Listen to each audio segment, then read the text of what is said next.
Apa itu la laïcité? Jadi, kami dari kelompok 8 akan menjelaskan la laïcité di negara Prancis. Sebelumnya, perkenalkan, saya adalah Puspitasari. Equality, and ultimately led to the revolution in 1789 and the Declaration of the Rights of Man and of the Citizen. Now, Yang pertama, apa itu la laïcité dan juga sejarah dibalik dari la laïcité? Tapi sebelumnya, pernahkah kalian mendengar istilah la laïcité? Istilah ini sering terdengar ketika kita membahas negara Prancis dan bagaimana negara itu mengatur kehidupan beragamanya. La laïcité berarti pemisahan antara agama dan juga negara. Tapi maknanya lebih dalam daripada sekadar memisahkan dua ranah tersebut. Ini adalah prinsip yang menjadi dasar bagi negara Prancis untuk menjaga netralitasnya terhadap agama apapun, sekaligus memastikan kebebasan beragama bagi setiap warganya. Nah, untuk benar-benar memahami apa itu la laïcité, mari kita mulai dengan melihat latar belakang dari sejarahnya. Jadi, sejak dulu, Prancis dikenal sebagai negara yang memiliki hubungan erat dengan gereja Katolik. Sejak abad pertengahan, gereja memegang peranan penting dalam pemerintahan dan juga kehidupan masyarakat. Raja-raja di Prancis memerintah dengan mengatasnamakan kehendak Tuhan. Hal ini menempatkan agama sebagai bagian yang sangat dominan di dalam urusan negara. Pengaruh gereja Katolik tidak hanya terbatas pada urusan ibadah atau keyakinan pribadi. Gereja juga mengatur berbagai banyak hal seperti pendidikan, kesehatan, atau bahkan urusan hukum. Sekolah-sekolah, rumah sakit, dan juga lembaga-lembaga sosial sebagian besar berada di bawah pengelolaan gereja. Di dalam konteks ini, agama menjadi sesuatu yang tidak hanya mengatur urusan spiritual, tapi juga mengendalikan hampir seluruh kehidupan sehari-hari masyarakat Prancis. Namun, seiring berjalannya waktu, muncul gelombang pemikiran baru yang menekankan pentingnya kebebasan berpikir dan juga kebebasan berkeyakinan. Ini terjadi terutama pada abad ke-18 yang dikenal sebagai era pencerahan atau Le siècle des Lumières. Para pemikir seperti Voltaire, Montesquieu, Rousseau, dan Diderot menyuarakan gagasan bahwa akal budi dan rasionalitas adalah fondasi bagi kehidupan bermasyarakat. Mereka menolak dominasi agama yang terlalu kuat dalam urusan publik karena hal itu dianggap membatasi kebebasan individu. Gagasan-gagasan itu menjadi salah satu pendorong lahirnya revolusi Prancis pada tahun 1789, di mana revolusi ini menjadi tonggak penting dalam sejarah Prancis karena membawa semangat untuk membangun masyarakat yang berdasarkan prinsip kebebasan, persamaan, dan juga persaudaraan atau biasa disebut dengan liberté, égalité, dan juga fraternité. Revolusi tersebut juga menjadi momentum bagi rakyat untuk memisahkan agama dari urusan negara, sehingga negara dapat mewakili semua rakyat, bukan hanya satu golongan agama tertentu. Namun, yang namanya perjuangan, apalagi perjuangan memisahkan agama dari negara, ya pastinya tidaklah mudah. Karena setelah revolusi Prancis mengalami periode yang beragam, termasuk kembalinya kekuasaan monarki, di mana gereja Katolik sempat kembali memegang peran penting, terutama di bidang pendidikan. Dan hal tersebut menyebabkan sekolah-sekolah yang dikelola gereja menjadi tempat di mana ajaran agama ditanamkan kepada generasi muda. Lalu bagi para pendukung republik dan juga nilai-nilai kebebasan, hal itu menimbulkan kekhawatiran. Mereka merasa bahwa pendidikan seharusnya netral dan juga terbuka bagi semua keyakinan. Pada akhir abad ke-19 muncullah kesadaran yang semakin kuat tentang pentingnya menjaga netralitas negara. Dan lalu muncullah gagasan bahwa sekolah negeri harus menjadi lembaga yang netral, tidak berpihak pada agama manapun. Ini bukan berarti menghapus agama dari kehidupan masyarakat, melainkan memastikan bahwa negara tidak memaksakan satu agama tertentu kepada rakyatnya. Di mana negara harus menjadi ruang bersama semua orang, apapun keyakinannya, merasa dia hargai dan juga dilindungi. Akhirnya, pada tahun 1905, Prancis mengesahkan Undang-Undang Pemisahan Gereja dan juga Negara atau biasa dikenal dengan Loi de 1905 1965, di mana undang-undang ini menjadi landasan resmi bagi la laïcité, dan inti dari undang-undang ini adalah bahwa negara tidak mengakui ataupun mendukung agama manapun. Negara tidak ikut campur dalam urusan keyakinan pribadi, dan setiap orang itu berhak menjalankan ibadah sesuai dengan keyakinannya di ruang pribadi ataupun di tempat ibadah. Dengan kata lain, negara hadir sebagai penjamin kebebasan, bukan sebagai pengatur iman masing-masing masyarakat. Dan sejak saat itu, la laïcité menjadi prinsip yang mendasari banyak aspek kehidupan publik di Prancis, terutama bagi sekolah negeri di Prancis menjadi simbol penting penerapan prinsip ini, di mana sekolah negeri menjadi tempat untuk mendidik anak-anak sebagai warga negara yang berpikir kritis, terbuka, dan juga menghormati perbedaan. Namun di sekolah-sekolah negeri, pelajaran agama tidak diajarkan oleh negara. Sebaliknya, agama diajarkan secara privat di tempat ibadah ataupun di rumahnya masing-masing. Di sekolah, prinsip la laïcité juga diterapkan di kantor-kantor pemerintahan, layanan publik, dan berbagai institusi negara. Tidak ada simbol agama yang ditampilkan di gedung-gedung pemerintah sebagai bentuk penghormatan pada prinsip netralitas. Negara berkomitmen untuk tidak memihak satu agama apapun agar semua warga merasa diperlakukan sama. Tentu saja, penerapan la laïcité ini tidak selalu mudah. Sepanjang sejarahnya, prinsip ini terus berkembang seiring dengan perubahan masyarakat. Di era modern, ketika Perancis menjadi negara yang semakin beragam, diskusi tentang bagaimana la laïcité diterapkan terus muncul. Namun, pada intinya, prinsip ini tetap menjadi simbol komitmen Prancis untuk menciptakan masyarakat yang adil dan juga setara bagi semuanya. Sudah banyak banget orang Prancis memandang bahwa la laïcité itu sebagian penting dari identitas nasional mereka, di mana prinsip ini dianggap sebagai jaminan kebebasan individu dan juga persamaan di hadapan hukum, di mana negara hadir untuk melayani semua warganya tanpa membedakan latar belakang agama. Inilah yang membuat la laïcité bukan sekadar aturan, melainkan juga semangat kebangsaan yang dijunjung tinggi sama masyarakat Prancis. Dan yang menarik, la laïcité juga menjadi bahan refleksi bagi masyarakat luas, di mana prinsip ini menantang kita semua untuk memahami bagaimana menjaga keseimbangan antara kebebasan individu dan juga tanggung jawab negara. Bagaimana juga negara bisa memastikan bahwa tidak ada yang merasa dirugikan atau didiskriminasi karena keyakinannya, sambil tetap menjaga ruang publik yang netral dan juga adil. Pada akhirnya, la laïcité lahir dari keyakinan bahwa kebebasan dan juga persamaan adalah dua nilai yang harus selalu berjalan berdampingan, di mana kebebasan untuk beragama dan untuk tidak beragama, dan persamaan dalam perlakuan oleh negara. Prinsip ini menjadi salah satu warisan berharga dari perjalanan panjang sejarah Prancis, dan hingga hari ini prinsip itu terus menjadi bahan diskusi, refleksi, dan juga inspirasi. Jadi, ketika kita mendengar kata la laïcité, kita sedang berbicara tentang perjalanan panjang sebuah bangsa dalam menemukan cara hidup berdampingan di tengah keberagaman keyakinan, dan sebuah prinsip yang lahir dari pengalaman sejarah yang menjadi fondasi dari kehidupan bersama yang harmonis dan juga damai. Jadi, gimana menurut kalian tentang apa itu sebenarnya laïcité dan juga sejarah di baliknya itu? Jadi, apakah prinsip netralitas negara dan juga kebebasan beragama ini juga penting bagi kita dalam menghadapi tantangan zaman sekarang?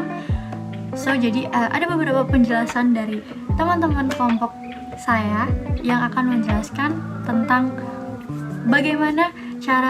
bagaimana prinsip ini bekerja, terus juga apa sebenarnya 3 pilar utama dalam prinsip la laïcité, dan lain sebagainya. Assalamualaikum warahmatullahi wabarakatuh. Perkenalkan, nama saya Tongko Mediansyah dari kelompok 8 Budaya Prancis kelas A. Di sini saya akan menjelaskan tentang prinsip laïcité.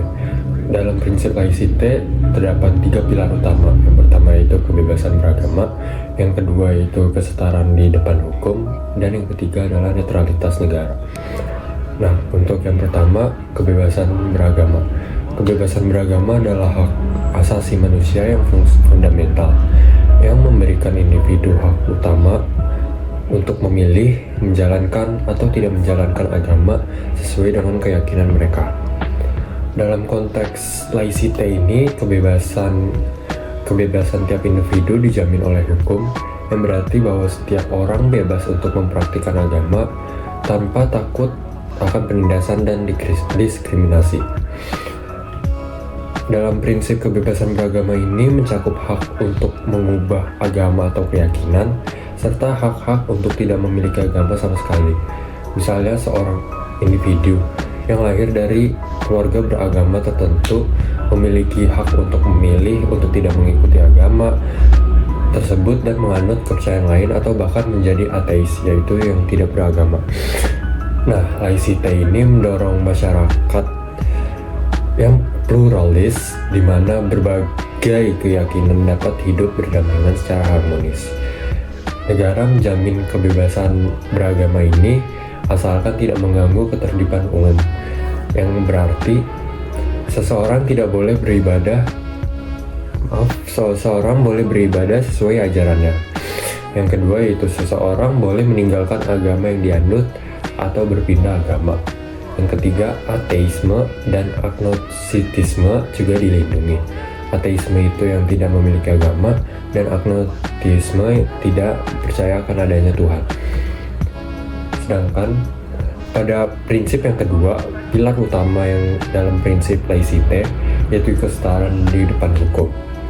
Pilar kedua dari laicite ini adalah kesetaraan di depan hukum yang menegaskan bahwa semua individu terlepas dari latar belakang mereka apapun diperlakukan sama di hadapan hukum. Ini menandakan bahwa tidak ada agama yang memiliki keistimewaan atau perlakuan khusus dari negara. Walaupun Katolik agama mayoritas di Prancis, Katolik tidak memiliki hak istimewa di depan hukum. Hal ini demi menghindari diskriminasi terhadap individu berdasarkan keyakinan mereka. Semua warga negara, baik yang beragama maupun yang tidak beragama, memiliki hak yang sama untuk mendapatkan perlindungan hukum dan akses terhadap pelayanan fasilitas publik lainnya. Seperti contohnya, jika seorang Muslim dan seorang Kristen terlibat dalam sengketa hukum, keduanya akan diperlakukan sama di pengadilan tanpa memandang agama mereka. Yang berarti pengadilan hanya mengandalkan bahwa mereka dari sisi kemanusiaan saja, bukan dari agama. Dengan demikian, prinsip laicite ini berkontribusi pada keadilan sosial dan kesetaraan masyarakat. Dalam pilar yang ketiga, yaitu netralitas negara. Nah, netralitas negara ini adalah pilar ketiga, pilar utama dari prinsip laicite yang menekankan bahwa pemerintah harus bersikap netral terhadap semua agama. Yang seperti saya bilang tadi, bersikap netral walaupun agama masyarakat mayoritasnya yaitu Katolik, berarti Prancis harus bersikap netral.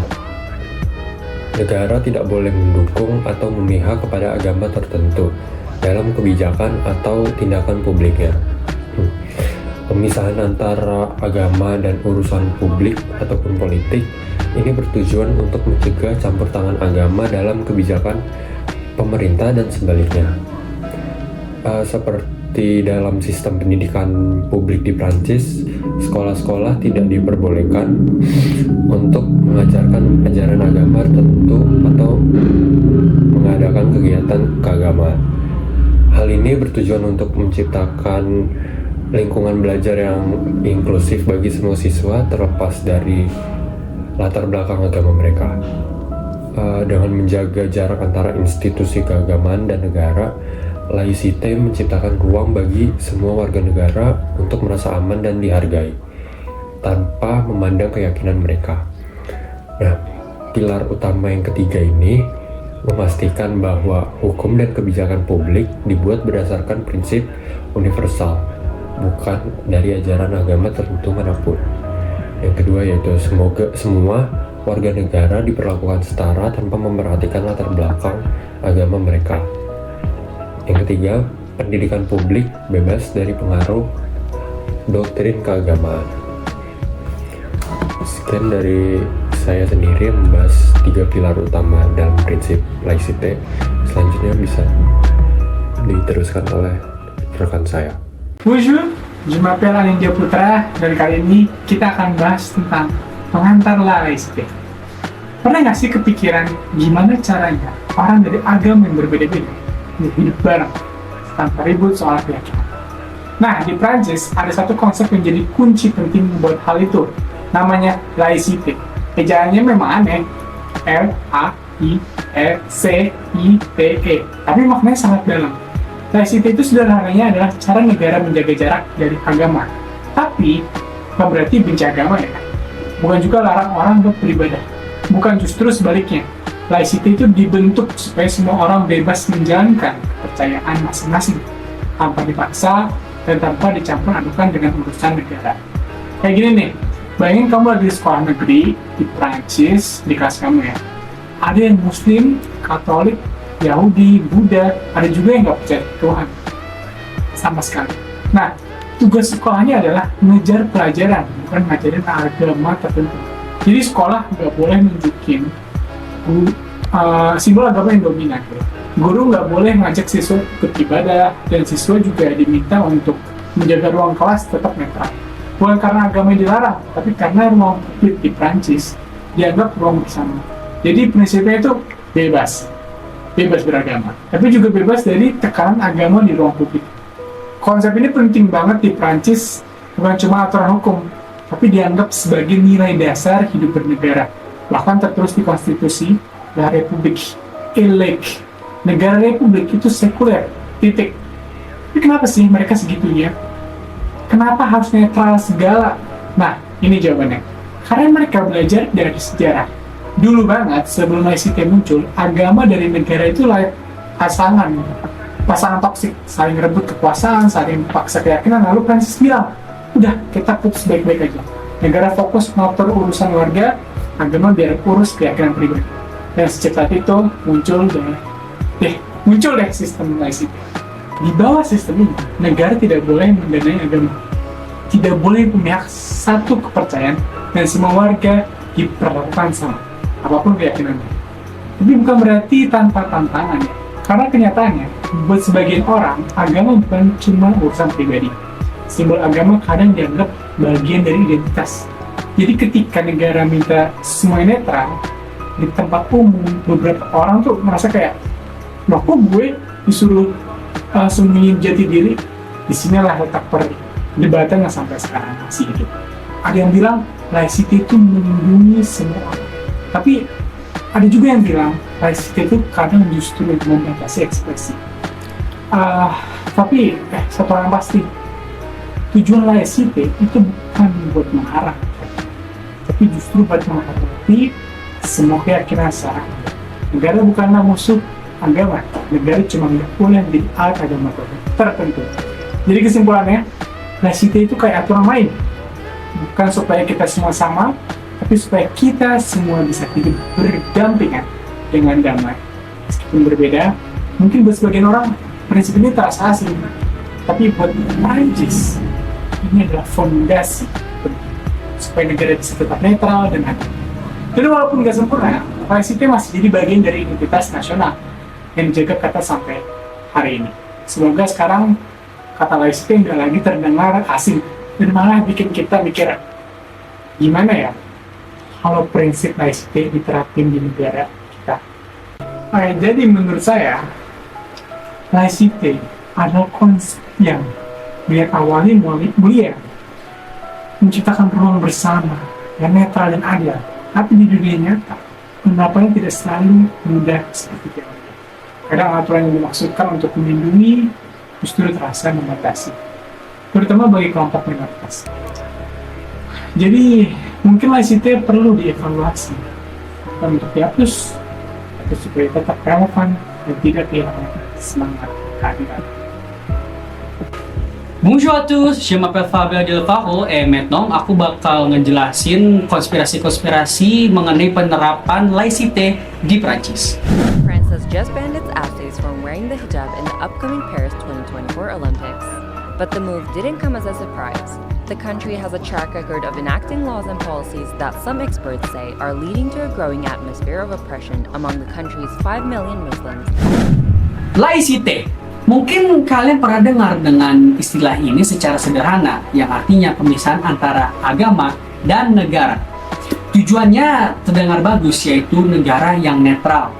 Tentu, dengan adanya laicite ini, semua orang bebas beragama tanpa adanya sebuah intervensi. Tapi, di balik prinsip ini yang tampak adil, ternyata banyak hal kontroversial yang terjadi. Mari kita kupas satu-satu. Nah, laicite pertama kali disahkan secara resmi lewat Undang-Undang Prancis tahun 1905 yang memisahkan gereja dari negara. Sejak itu, negara Prancis tidak mendukung agama apapun, benar-benar dari agama Islam, Buddha, Kristen, tidak mendukung apapun.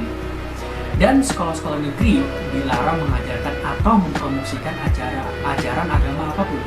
Tapi, di tahun 2004, jadi titik balik kontroversial karena pemerintah Prancis melarang pakai simbol agama yang terlalu mencolok di sekolah negeri. Ini termasuk salib besar, kipas Yahudi, dan tentu saja hijab. Walaupun secara teori berlaku untuk semua agama, tapi dalam praktiknya siswi muslimah lah yang paling banyak terdampak. Karena banyak dari mereka ada yang dipaksa keluar sekolah karena menolak melepas hijab. Ingat, karena menolak melepas hijab jadi dikeluarkan dari sekolah. Bahkan di beberapa kasus ekstrim, siswa yang memakai rok panjang dianggap melanggar aturan karena pakaian itu dinilai terlalu religius di Prancis. Lalu, tahun 2016, muncul lagi kontroversi soal burkini, pakaian renang tertutup yang sering dipakai perempuan muslim. Di beberapa kota, burkini dilarang di pantai. Bahkan ada video polisi memaksa seorang perempuan muslim melepas burkininya di depan umum. Tentu hal tersebut membuat dunia internasional langsung heboh.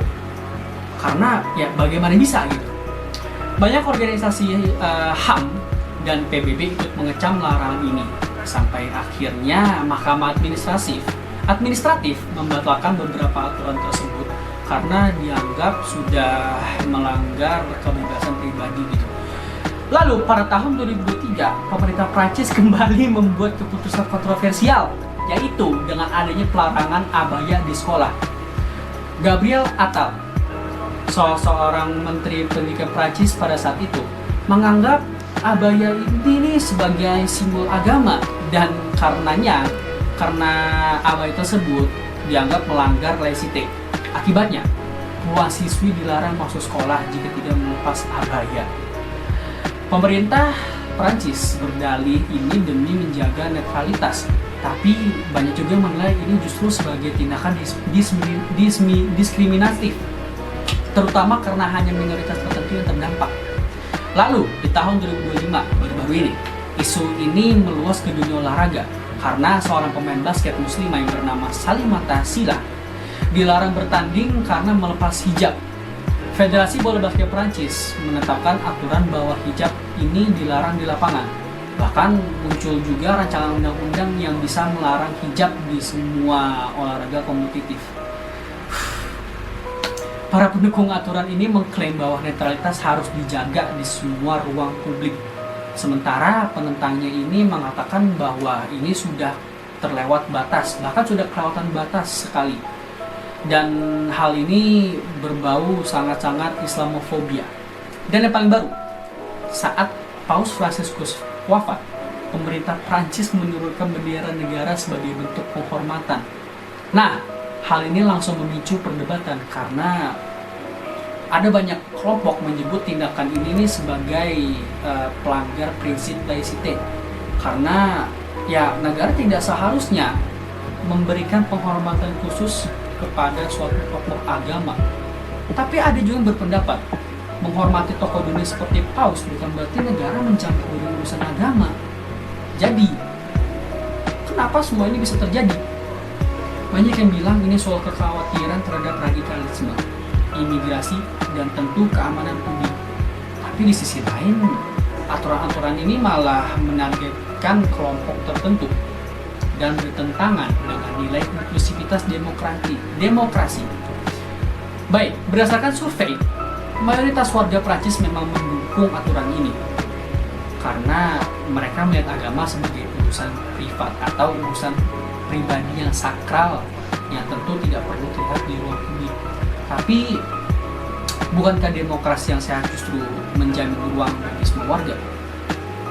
Jadi gini guys, kalau dari opini pribadiku, adanya prinsip laicite ini tuh menurutku ada plus minus ya. Plusnya, kita bisa negara bebas berpendapat atau berpihak manapun karena ya tidak adanya naungan atau memihak di dalam suatu agama apapun. Tapi di dalam suatu hal positif tentu ada negatifnya. Negatif yang menurutku, setiap manusia itu kan pasti berada dalam agama manapun, karena kita pasti semua manusia berada memiliki kepercayaan gitu. Dan dengan adanya prinsip laicite ini, pasti tentunya dengan hal ini kita manusia atau orang-orang yang sangat menekuni religi sangat